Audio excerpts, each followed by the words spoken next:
Bonjour et merci de nous retrouver pour La Foi prise au mot, votre rendez-vous de formation et de réflexion. Je ne crois pas au diable, mais il me poursuit, disait ironiquement un auteur. Aujourd'hui, cette phrase pourrait être le slogan de bien des contemporains. Les exorcistes diocésains sont débordés, les souffrances qui leur sont confiées sont réelles, violentes, parfois spectaculaires. Mais comment les interpréter? D'un côté, la théologie catholique pose l'existence du démon comme une créature spirituelle pervertie. De l'autre, la psychanalyse écoute ces souffrances comme l'expression d'un inconscient qui déborde. Alors, peut-on faire dialoguer ces deux lectures sans les confondre? Le diable attaque-t-il notre intelligence ou notre corps? Et surtout, comment s'en libérer? Par le rite ou par la parole? Pour en parler, j'ai le plaisir de recevoir deux auteurs qui viennent de publier sur ce sujet deux approches très différentes, mais qui partent d'un même constat de terrain. Marie-Renaud Tremelot, bonsoir. Bonsoir. Vous êtes psychanalyste, docteur en psychologie, vous êtes l'auteur des nouveaux visages de la possession démoniaque, c'est au CERF. Et puis le père Jean-Baptiste Hédard, bonsoir. Bonsoir. Bonsoir, vous êtes prêtre, vous êtes théologien, vous êtes doyen de la faculté de théologie de l'Université catholique de l'Ouest, c'est à Angers, et vous êtes l'auteur du Diable dans ses œuvres, c'est chez Artege, et je vous avais promis il y a quelques semaines qu'on allait vous inviter pour ce livre, et voilà, c'est chose faite. Hein, merci beaucoup. Quoi, on tient nos promesses. Tout à fait. Voilà. Alors, j'ai vraiment été intéressé par le fait qu'il y a une sorte de concomitance entre vos deux livres. Enfin, il y a quelque chose de commun. Est-ce qu'on peut dire qu'il y a, comme vous dites, enfin, ou comme vous ne dites pas, justement, un retour du diable ou une sorte de...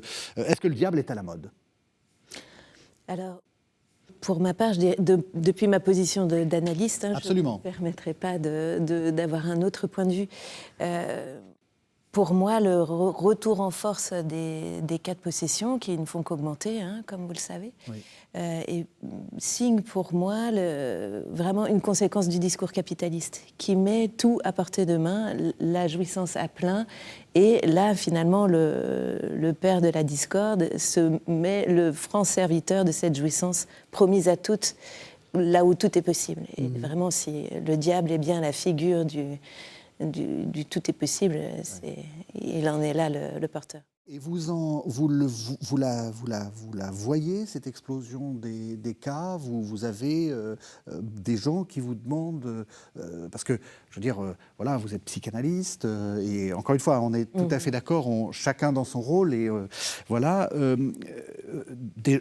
moi, enfin, je ne sais pas, peut-être que spontanément, je n'irai pas voir un psychanalyste en sachant que la question du diable est un peu mise entre parenthèses. Enfin, vous ne vous prononcez pas sur sa réalité et sur son existence personnelle. Mais malgré ça, vous voyez des cas? Alors j'en ai rencontré beaucoup dans le cadre de ma recherche de doctorat, et c'est surtout à cette occasion que j'ai pu rencontrer des personnes qui se sentent oppressées par le diable ou obsédées par le diable. Je laisserai le père préciser un petit peu les différences, mais oui. Et finalement, j'entends des gens dans mon cabinet, oui, qui s'expriment là-dessus, qui donnent un sens à le mal subi et agi du monde et auquel chacun a à faire face. Et pour certains, ça peut être une réponse subjective à un mal-être, à un désarroi, à l'iniquité de l'existence pour certains qui n'ont pas une vie facile. C'est peut-être une réponse qui vient peut-être plus facilement que ces 15 dernières années, je dirais. Oui. Ouais. Même question, Père Hédard, dans l'histoire de la théologie, c'est vrai que le diable, c'était moins la mode, hein, dans les années 60 jusqu'aux années 2000. Hein, on était un petit peu, voilà, c'est un truc un peu médiéval. Ça continue à faire rire aujourd'hui. Hein. C'est vrai? Ah oui, d'accord. Ça continue à faire rire aujourd'hui. Voilà, et même chez les théologiens, est-ce que vous je ne sais pas si vous constatez mais est-ce que cette sorte de silence, maintenant, doit être comblé parce que, justement, il y a des manifestations ou des... Oui, le cardinal Lustiger, à une époque, ne voulait pas qu'on en parle. Et puis, une année, il a sollicité un prédicateur qui connaît bien ces thèmes-là pour faire les conférences de carême. Et ce prédicateur lui dit « Mais Éminence, vous ne vouliez pas qu'on en parle ?» Il dit « C'est vrai, mais maintenant, vu la situation, il faut en parler. Pour que les gens fassent attention, simplement. Et donc, il y a un renouveau dans la curiosité au plan culturel. Aller dans les rayons de bande dessinée, regarder sur les Netflix ou autres, toutes les séries qui vous sont proposées à thématique démoniaque, elles sont de plus en plus nombreuses. Et puis, il y a un mal-être conscient. Alors qu'il n'y a pas de statistiques, ce que je regrette un petit peu, il n'y a pas de statistiques qui soient réalisées pour apprécier cela, mais il est un fait qu'en 87 ou 3, vous aviez 9 exorcistes en France, et aujourd'hui, vous en avez quasiment une centaine. Et ils ne chôment pas. Oui, donc, ça, tout le monde le dit. Oui. Tout le monde le dit, donc c'est objectif. Après, les causes, j'entends la proposition d'interprétation qui est faite par la psychanalyse, hein, ce désir de jouissance. Ce qu'on peut entendre, je pense, dans le sens où le diable sème le désordre. Et donc, d'une certaine manière, c'est un opposé de la figure paternelle. Et du moins, je le perçois comme ça. Hein, et qu'il n'y a plus de loi. Et là, c'est la dispersion. La personne est comme diffractée, comme dispersée, et exposée à ce moment-là à une action, plus facilement exposée à une action maléfique, oui. C'est ce que vous dites. Vous dites ça manque de père, tout ça. C'est-à-dire qu'il y a une sorte de débordement et il n'y a rien pour faire la bordure. Pour canaliser.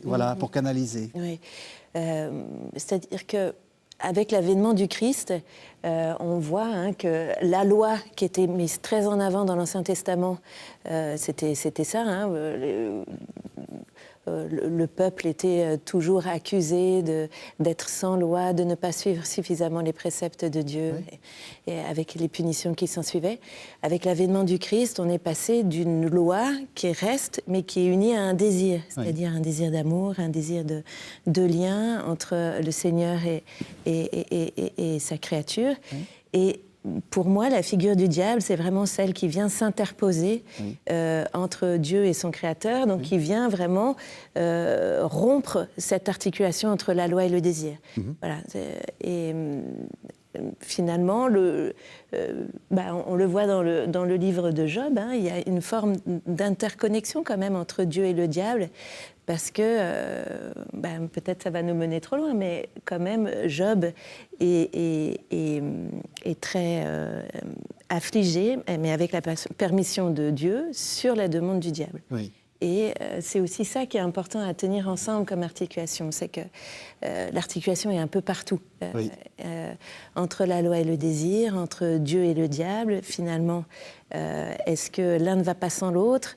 Et aujourd'hui, est-ce que ce ne serait pas tellement étonnant de voir là où on a un affaissement de la figure de Dieu, enfin Dieu est de moins en moins présent, finalement comme réau, un peu, alors je suis d'accord, hein, c'est subversif, ça coule pas de soi, c'est paradoxal, mais est-ce que le diable ne reviendrait pas sur la scène aussi pour aider dans cette période très laïque, à remettre aussi le Seigneur au premier plan? Enfin, voilà, c'est une question que je pourrais avoir. C'est original comme proposition. Vous dites, en tout cas, vous avez à peu près ce diagnostic dans le début de votre livre. Je vais le dire différemment et je lirai de fait, l'absence de Dieu va laisser la nature a horreur du vide et la nature spirituelle a horreur du vide. Encore plus, oui. Encore plus. Donc, où on est soumis, enfin, j'aime pas le mot soumis, où on vit en alliance avec Dieu, voilà, où on n'est pas, si on est sans Dieu, il y a un Dieu qui s'impose. Alors attention, le diable est une créature. En plan théologique, il est complètement soumis à Dieu. Voilà. Mais la nature a horreur du vide et le diable viendra occuper la place qui est laissé dans le cœur de l'homme si ce cœur est vide. C'est dans la logique spirituelle, c'est tout à fait... Mais toujours comme créature. Hein. Il n'est pas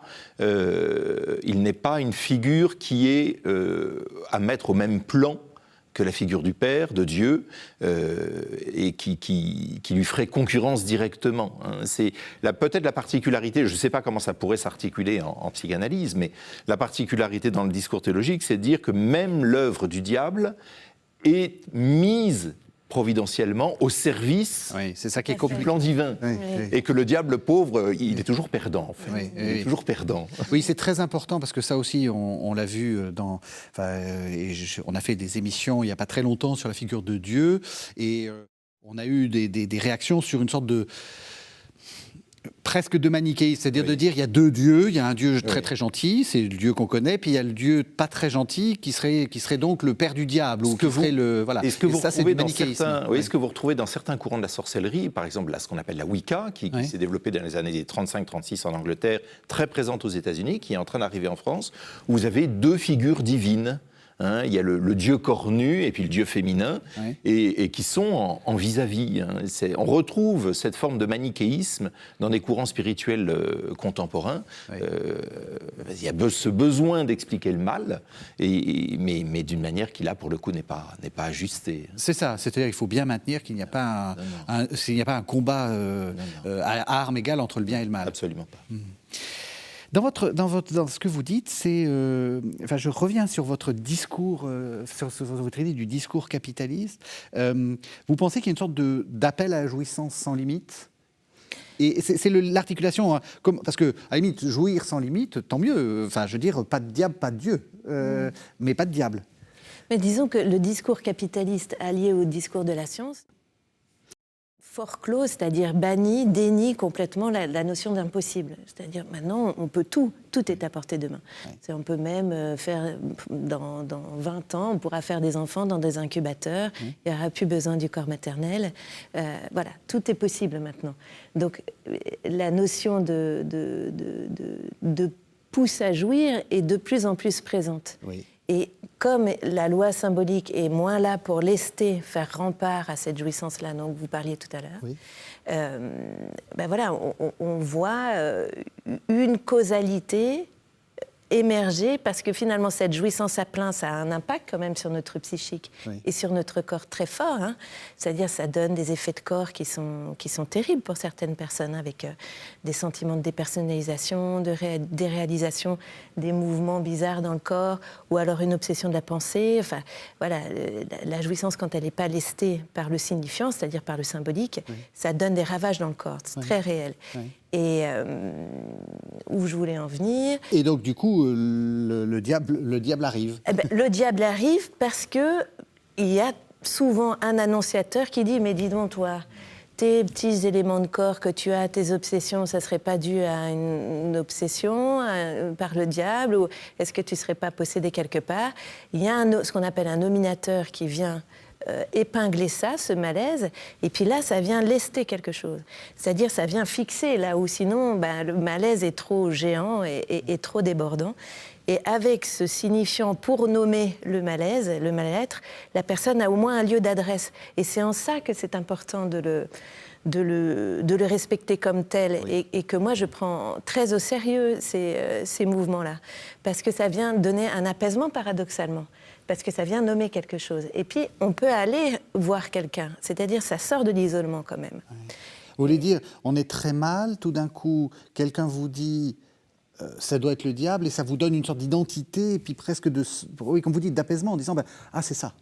Voilà, comme quand vous êtes malade, vous allez voir votre médecin, il vous dit voilà, vous avez la grippe, d'un coup ça va mieux, c'est pas ni le Covid. Avec une distinction quand même qui mérite d'être soulignée, c'est que si vous allez voir votre médecin et qui vous dit cette douleur qui vous habite depuis longtemps, on l'a identifiée, c'est une tumeur. Alors ça va vous, entre guillemets, vous donner un cadre, vous rassurer, si je puis dire, ou vous inquiéter, au contraire, mais la tumeur est réelle. La tumeur est réelle. Et ce n'est pas le fait ensuite qu'on nous explique à travers... La tumeur n'a pas qu'une fonction discursive.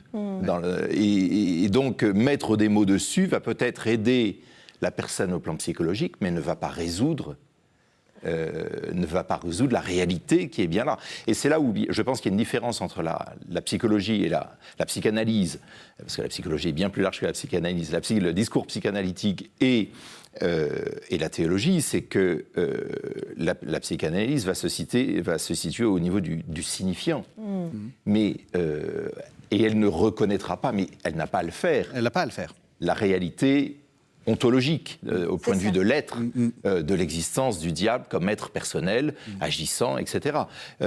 Mais ce discours-là pourra aider, je pense, des personnes, effectivement, quand leurs mots MAUX seront d'origine psychologique et liés à tout ce processus que vous avez décrit, mais je doute qu'ils puissent lorsqu'il s'agit d'une réelle action spirituelle, je doute que le discours aide la personne à être libérée du mal qui l'habite. Ah, mais tout à fait. Mais je pense que c'est plutôt cette nomination permet une mise en chemin, une mise en route. C'est-à-dire ça défixe quand même le sujet de son isolement et permet d'aller dans un lieu d'adresse où il y aura un accompagnement après qui permettra de traiter quelque chose. Mais la position de l'analyste est de respecter ça comme étant une solution pour le sujet. C'est-à-dire, voilà, voilà, comme une modalité d'être au monde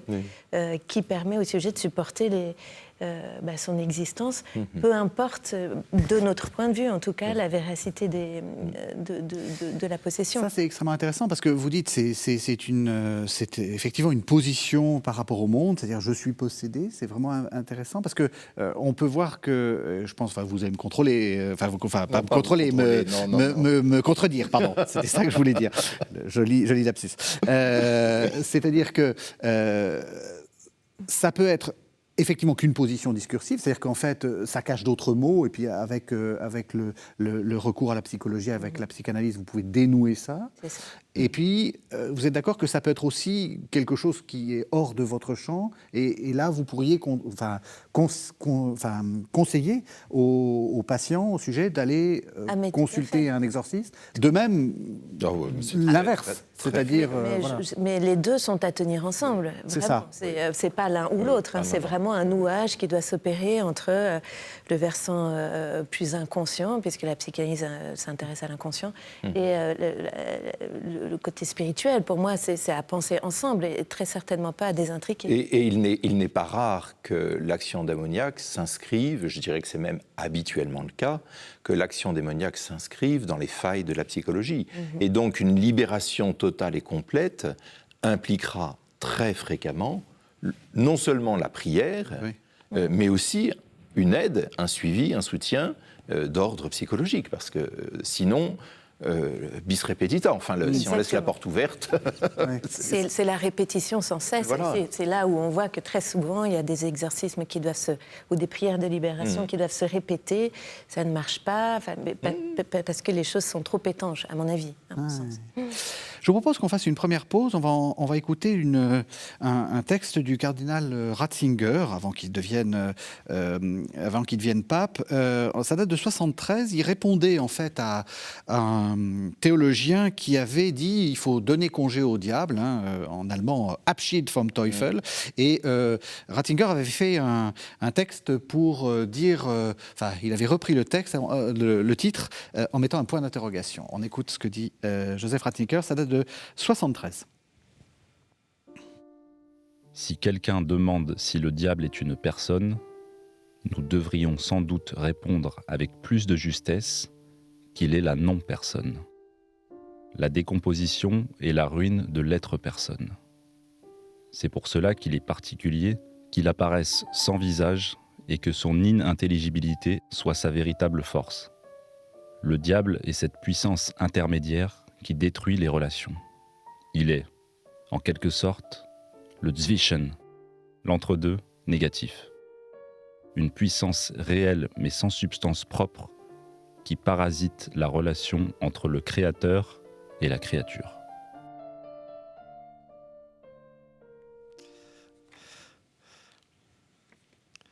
Voilà, alors on est toujours sur KTO avec Marie Renaud Tremelot, qui est psychanalyste, et le père Jean-Baptiste Hédard, qui est prêtre. Alors, ce qui est très, très clair dans ce texte, c'est qu'il a beau dire c'est une non-personne, ça ne veut pas dire qu'il dit que il n'existe pas. Oui, il se situe dans un discours philosophique et théologique. C'est une non-personne dans le sens où c'est un être qui fuit la relation, qui nie la relation. C'est ça. Et qui veut la détruire. Voilà.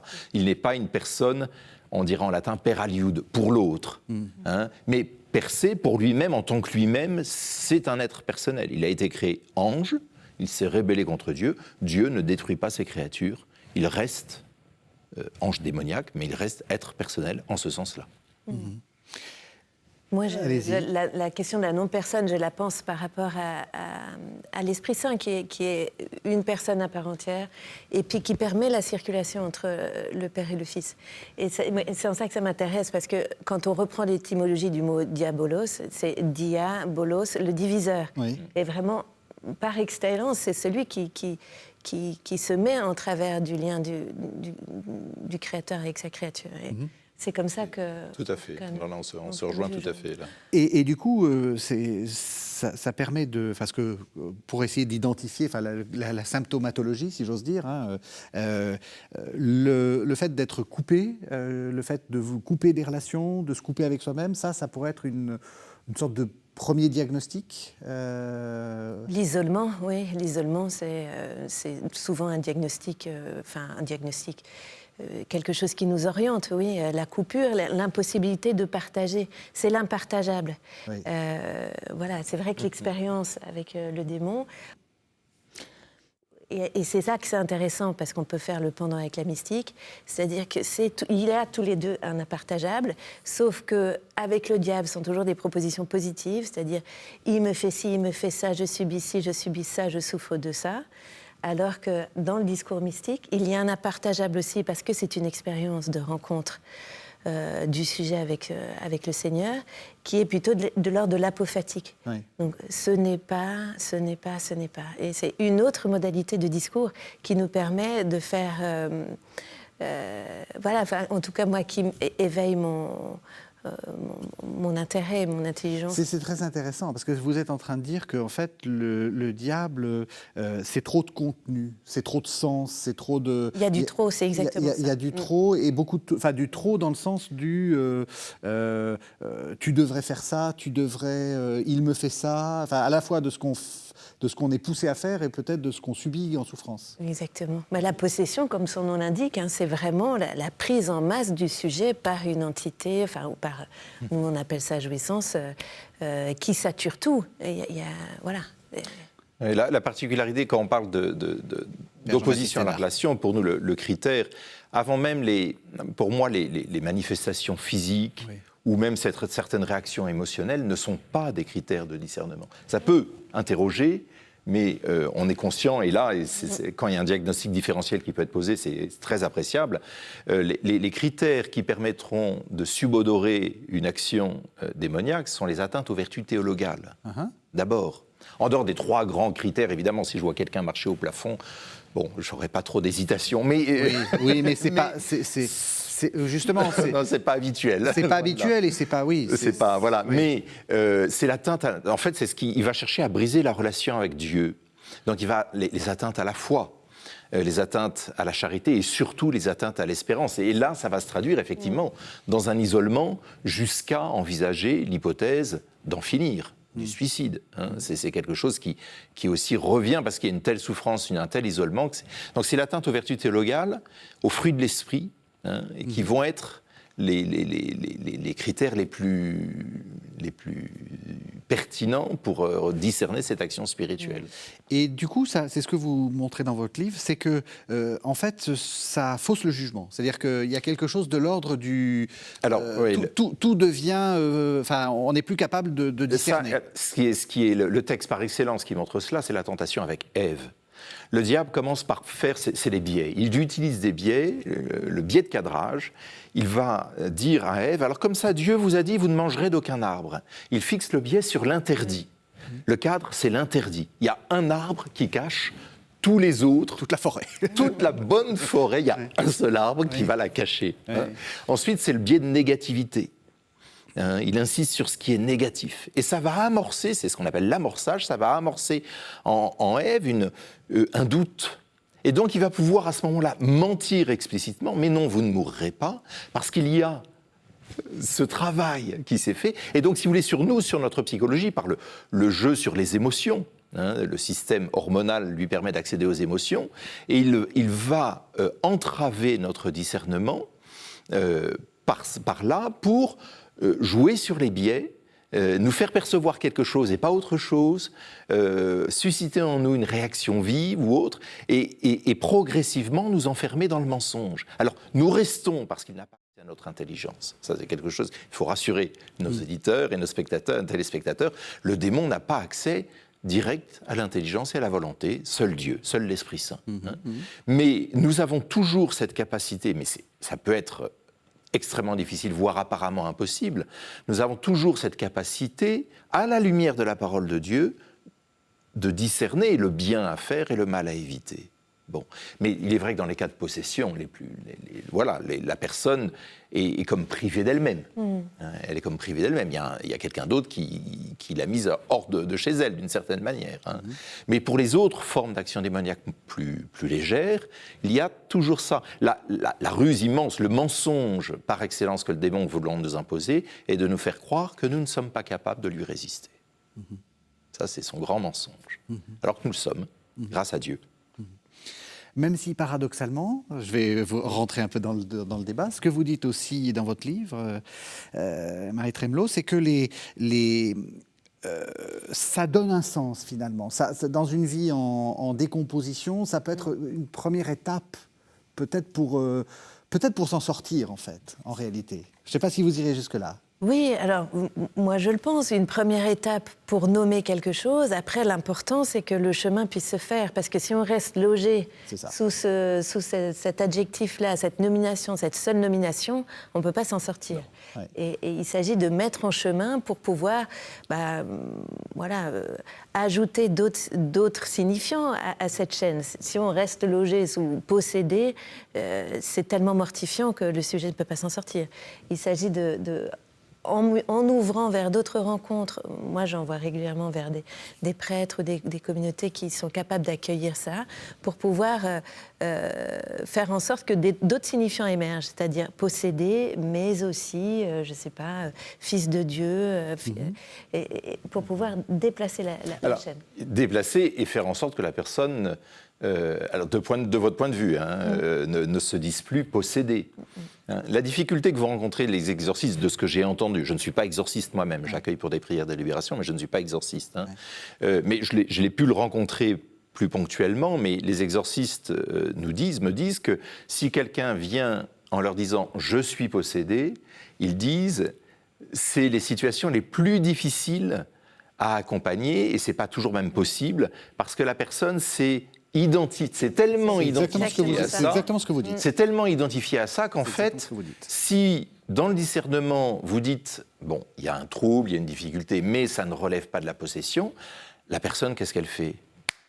Elle s'en va et elle va voir un autre exorciste, un autre prêtre, en espérant que cette fois-ci, il lui dira oui, on va vous prendre en charge. Et à ce moment-là, on entre dans une chaîne sans fin de prières qui n'aboutit à rien, parce que là, je pense qu'on est plus sur qui a un peu de démon, peut-être, mais qu'on est probablement plus sur un trouble psychologique où la personne survit grâce à cette identité-là. Si j'ai quelques minutes... Absolument, au contraire. Absolument, c'est très important. Freud a écrit le cas Hetzmann. Hetzmann était un prêtre, vous connaissez ? Oui, je connais. Voilà, un prêtre du 17e, 1776, quelque chose comme ça. Qui a fait un pacte avec le diable au moment où son père est mort. Bon, on parlait de l'évaporation du père au début de notre séance. Oui. Et voilà, son père est mort, il s'en est trouvé tellement chamboulé, bouleversé au fond de son être, qu'il a décidé de faire un pacte avec le diable et de lui appartenir corps et âme pendant 9 ans. Alors, ce que Freud traduit en off, c'est qu'il vaut mieux avoir un père comme diable que pas de père du tout. Mais évidemment, Hetzmann s'en souffrait énormément et puis a choisi de s'en délivrer. Et puis, finalement, sa trajectoire, ça a été de devenir moine dans une communauté de pères.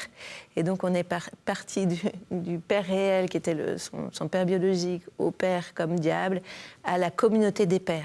Et là, il a trouvé un lieu où il a pu adresser sa souffrance. Et puis, il a poursuivi sa vie sans difficulté psychique particulière. Et puis, il y a eu un chemin de foi qui a pu se faire aussi à travers ça. Alors, si mon souvenir est bon, il y a eu un exorcisme. Je dirais, le chemin, il y a eu ce premier pacte, par écrit, il y a eu un deuxième pacte de sang, quelques années plus tard, et il a été exorcisé.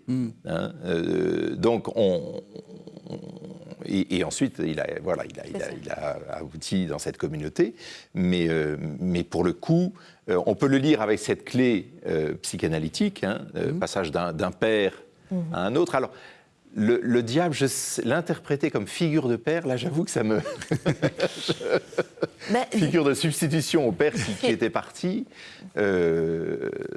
Oui, bon, le père comme figure tutélaire qui dit quoi faire. Un père autoritaire, mais un père quand même. Un père qui dit, voilà, comme le président Schreiber, par exemple. Un autre cas de Freud aussi. Un père qui est plutôt un père de la jouissance, figure de la jouissance, pas figure de la loi symbolique. Voilà. Mais quand même un père présent. Ah oui, qui probablement dit quoi très, faire. très présent. Oui. Ouais. Mais c'est intéressant parce que ça dit aussi ce que c'est que le rite et même plus largement toute la sacramentaire. On va faire un petit peu de théologie, mais on n'a pas assez d'en faire en réalité. C'est que sans la collaboration humaine, ça ne marche pas. C'est-à-dire que c'est pas le rite, c'est pas un acte magique. C'est pas parce que vous avez fait un rite que si on ne collabore pas, il se passe quelque chose. Les exorcistes le disent. Ils disent, alors c'est au doigt mouillé, mais 70-80% du travail est réalisé par la personne. Le rite est en fait la prière de l'Église. Le grand exorcisme, c'est la prière de l'Église. Oui. C'est un très beau rituel, rien d'effrayant, c'est très très beau. Oui. Et très très loin, pardon, je vous coupe, très très loin de ce qu'on donne. Il n'y a pas de croix.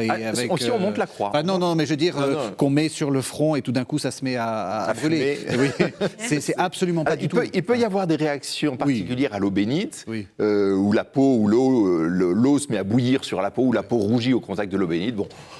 Voilà. Laissons ça, mais c'est rien à voir avec ce qui est montré au cinéma. Et c'est pas du tout, c'est pas une sorte de grand cirque avec un combat. Voilà. Il peut y avoir une dimension de combat, mais il y a je me souviens d'un livre qui était paru, un témoignage sur l'exorcisme par Monsieur Chiron, j'ai plus le et en fait lui dit ces exorcismes, il était assis sur sa chaise, il ne se passait entre guillemets rien. Il entendait le prêtre prier. Il entendait ses voix intérieures qui rouspétaient contre la prière, qui au fur et à mesure disparaissaient, s'atténuaient. Mais il ne se passait rien physiquement. Et puis il y a d'autres exorcismes où là, effectivement, il y a besoin de maîtriser la personne, il y a des hurlements, il y a des choses un peu signifiantes, pardon, très, très vives qui peuvent apparaître, mais c'est très variable, non, je voulais revenir, alors je ne sais plus d'où on était parti, excusez-moi. Si, sur la nécessaire collaboration. C'est la personne qui... Il y a la prière de l'Église, mais si la personne ne s'engage pas dans un chemin de conversion personnelle, dans un chemin de nouvelle alliance avec le Père, par le Christ dans l'Esprit Saint, et si elle ne... rien ne se passera. Rien ne se passera. C'est sa liberté qui est en jeu. Il peut y avoir besoin au début, parce qu'il y a des cas effectivement, dans le grand exorcisme, la personne, par moment, peut partir en transe, et donc se manifeste une autre personnalité démoniaque, et donc la personne, à ce moment-là, n'est plus présente. Mais en dehors de tout ce qu'elle vit autour, va jouer dans ce qui va se vivre au moment de l'exorcisme. Sa vie de prière, sa vie de foi, sa vie de charité vont avoir une fécondité dans cette libération qui s'opère. De l'importance de continuer, d'une sorte de dialogue, en fait. De toute façon, il va falloir que la personne réassigne le sens, retrouve un autre sens à sa vie. Oui, c'est ça, nous on appelle ça responsabilité subjective, faire émerger quelque chose de soi, de ne pas être logé sous la position de la victime pour pouvoir avancer. Je vous propose qu'on fasse une deuxième pause, cette fois-ci en écoutant un texte qui est l'un des textes les plus importants dans l'Évangile sur cette question-là. C'est le chapitre 8 de l'Évangile de Jean, ce sont les versets 42 à 44.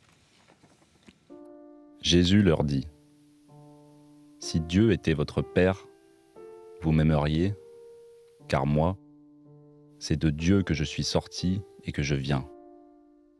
Je ne suis pas venu de moi-même. C'est lui qui m'a envoyé. Pourquoi ne comprenez-vous pas mon langage ? C'est que vous n'êtes pas capable d'entendre ma parole. Vous êtes du diable. C'est lui votre Père. Et vous cherchez à réaliser les convoitises de votre Père. Depuis le commencement, il a été un meurtrier. Il ne s'est pas tenu dans la vérité, Parce qu'il n'y a pas en lui de vérité. Quand il dit le mensonge, il le tire de lui-même. Parce qu'il est menteur et père du mensonge. Mais moi, parce que je dis la vérité, vous ne me croyez pas. Alors, nous sommes avec Marie-Renaud Tremelot, auteure des Nouveaux visages de la possession démoniaque au Cerf, toujours sur KTO, on parle du diable, et avec le père Jean-Baptiste Hédard, vous êtes l'auteur du diable dans ses œuvres. Alors, vous avez dit, père Hédard, que vous coordonniez, ou que vous organisiez des prières de guérison. De libération. De libération. Oui, il y a une différence ? Oui, dans la prière de guérison, vous demandez à Dieu une guérison pour un mal physique. D'accord. Voilà. Et alors que la prière de libération, vous demandez à Dieu de libérer une personne d'une oppression spirituelle. Hein, donc Et une prière de libération peut avoir comme conséquence, seconde, une guérison, mais ce n'est pas le but, ce n'est pas ce qui est demandé. Est-ce que je peux vous poser une question provocatrice ? Allez-y. Est-ce que ce n'est pas un peu dangereux ?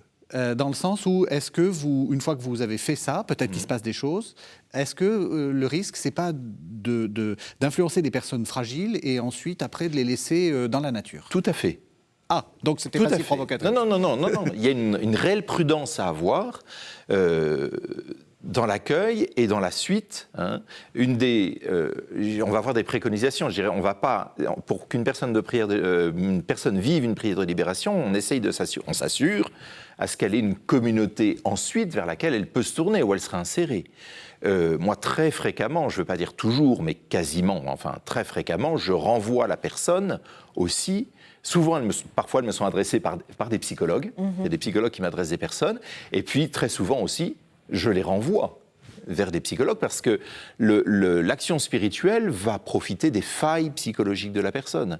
Donc, si on demande au Seigneur de libérer la personne d'une oppression spirituelle, mais que la personne reste avec ses failles psychiques, il est probable, il est même fort probable qu'ensuite, les mêmes causes produisant les mêmes effets, l'oppression spirituelle se renouvelle et que la personne soit plus mal après. Et puis, il y a une prudence à avoir de la part des écoutants, parce que la personne, dans sa difficulté, a mis en place des protections psychiques, que ce soit le phénomène de dissociation, que ce soit un certain nombre de... Et là, il faut savoir les repérer, même dans le pardon, c'est souvent l'occasion de pardon vis-à-vis d'offenseurs, mais il y a certains pardons qui demandent du temps, qui ne peuvent pas être posés comme ça. On ne peut pas exiger un pardon d'une personne alors qu'elle a subi un traumatisme majeur dans son enfance.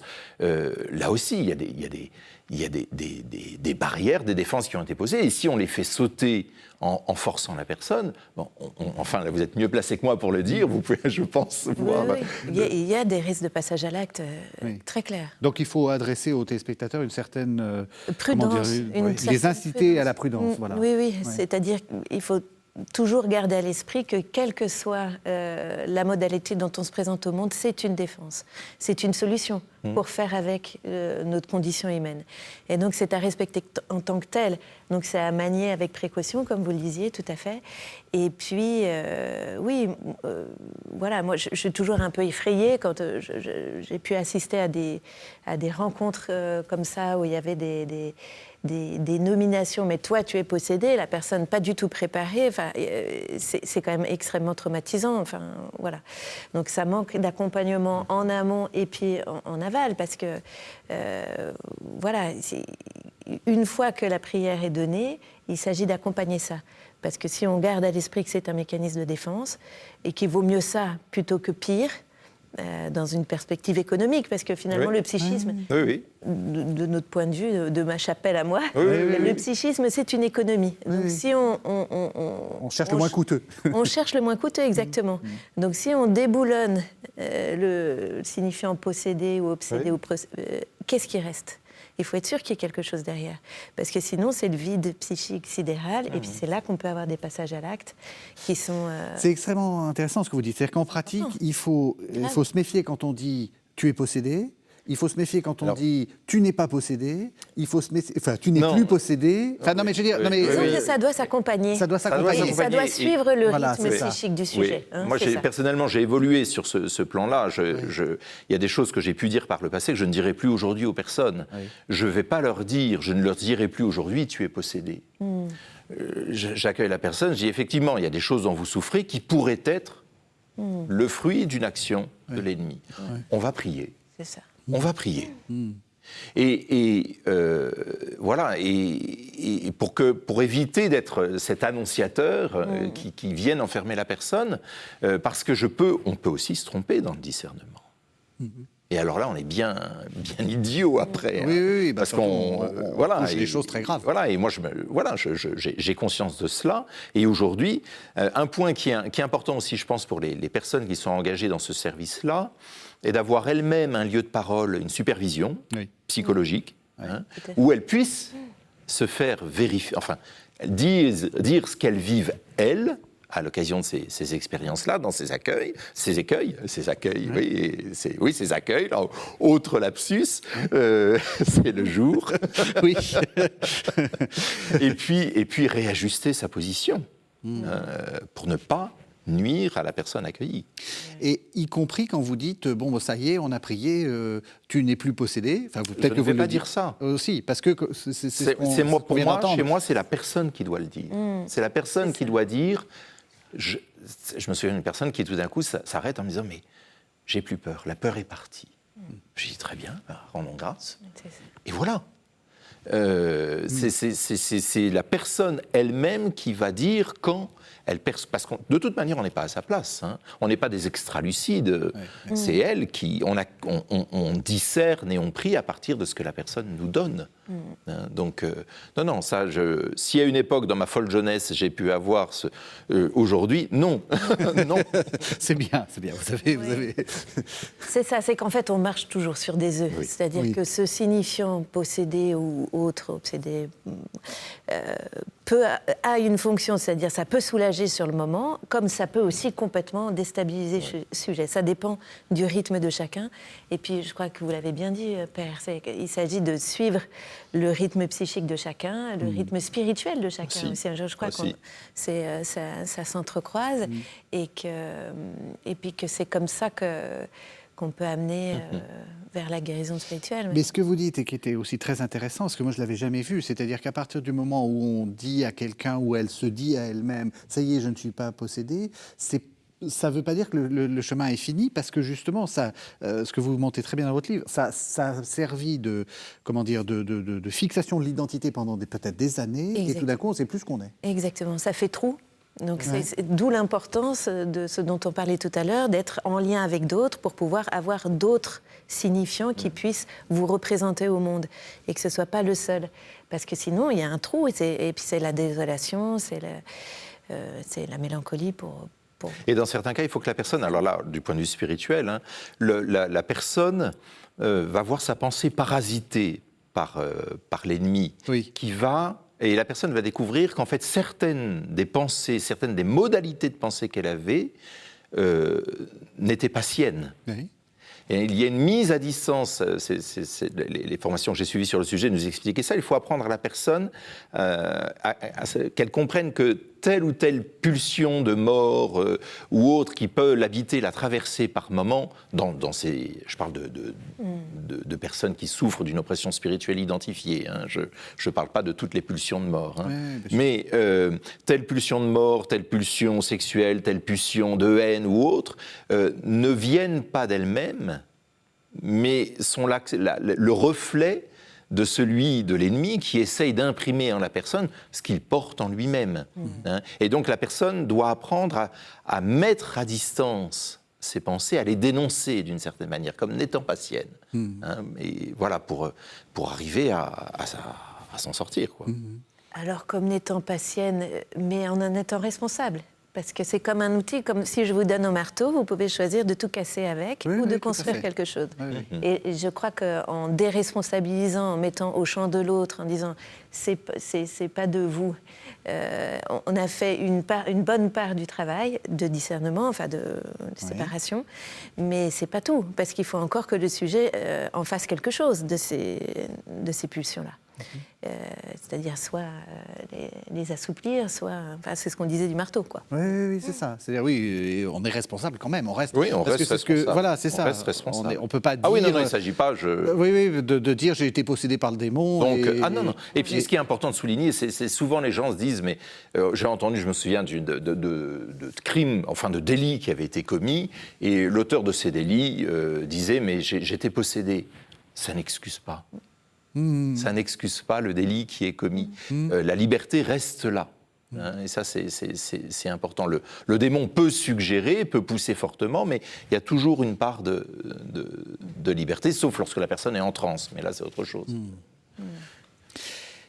On arrive à la fin de l'émission. Quel est le chemin que vous conseillez, enfin, quand quelqu'un commence à se dire je ne vais pas très bien, enfin voilà, peut-être que c'est quoi le chemin que vous conseillez? Puis je vous poserai exactement la même question. Alors, s'il arrivait dans mon cabinet, par exemple? Oui, non, mais peut-être même avant, enfin, enfin oui, entre les deux, c'est-à-dire voilà. D'accord. Moi, déjà, j'accueillerais la personne pour l'amener à déplier quelque chose et puis de rétablir un lien à l'autre, parce que ce qu'on disait, c'était quand même un des premiers symptômes, si on veut bien, c'est l'exclusion, l'isolement. Pouvoir l'amener à rentrer dans un dialogue, et puis proposer des lieux d'adresse, et plutôt plusieurs lieux d'adresse dans un premier temps. Pluraliser pour qu'il n'y ait pas une fixation sur un lieu, et que la personne puisse justement trouver l'endroit où ça lui correspond le mieux pour adresser sa souffrance. Chez certaines personnes, ce sera auprès d'un prêtre. Il y en a d'autres, ce sera dans une communauté qui sera plus enveloppante.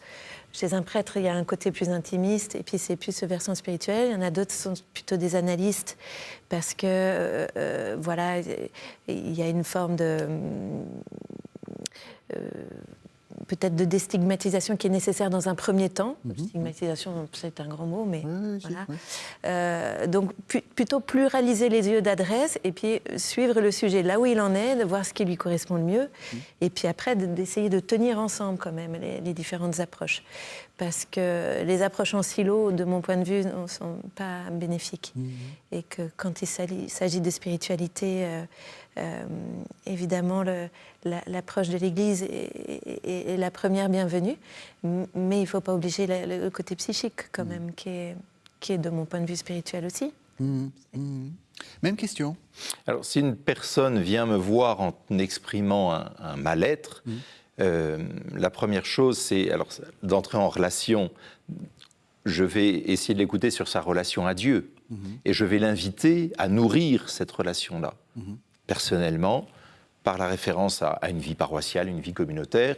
Pareil, vous adressez à d'autres. Alors, oui, mais en restant présent, en disant on nourrit ça, et on écoute, on nourrit cette relation, parce que s'il y a une oppression spirituelle, démoniaque, la personne qui cherche à entrer plus loin dans cette relation à Dieu, ça va être comme un révélateur, en fait.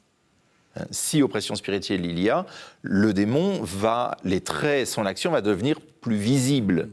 Et le discernement sera plus facile. Une personne qui vit sans Dieu, qui n'a pas cette dimension d'ouverture à Dieu dans son existence, si vous voulez, vous avez une mare boueuse, pour identifier s'il y a un poisson dans la mare, il faut d'abord que la boue soit retombée au fond. Donc il s'agit de faire retomber la boue au fond, de faire entrer la personne dans cette relation à Dieu. Ça peut être aussi de l'adresser à vers une thérapeute, un thérapeute, si on a une hésitation. Et ça, c'est une difficulté qu'on a en France. Il est difficile de trouver des psychologues, psychanalystes, encore plus psychiatres, alors là c'est quasiment impossible, psychologue, psychanalyste on peut trouver. Psychiatre, c'est très très difficile. Ils sont complètement débordés. Oui, ça c'est un problème. Et ensuite, il y a cette peur en France qui fait que si certains psychiatres ont peur de s'afficher avec cette ouverture-là, parce que ça va leur nuire professionnellement. C'est ça, oui, oui. Et donc ça aussi, il y a une certaine réticence. Et on en aurait pourtant besoin. Pour avoir ce diagnostic différentiel, ça serait très utile. Merci à tous les deux. Alors, je rappelle le titre de votre livre et il nous reste à peine 1 minute et vous avez à chacun 30 secondes pour dire ce qu'il y a dans votre livre. Marie-Renaud Trémelot, vous venez d'écrire Les nouveaux visages de la possession démoniaque, c'est aux éditions du Cerf. Qu'est-ce que vous avez voulu faire dans ce livre? Moi, j'ai voulu dépathologiser la question de la possession démoniaque, parce qu'en tout cas, dans notre champ, c'est souvent relégué du côté de la psychose ou de la grande hystérie, ce que je trouve vraiment... Enfin, une fois qu'on a dit ça, on n'a rien dit. Et j'avais plutôt envie de faire dialoguer les deux approches et pour essayer de trouver un point de contact qui puisse être porter du fruit. Voilà.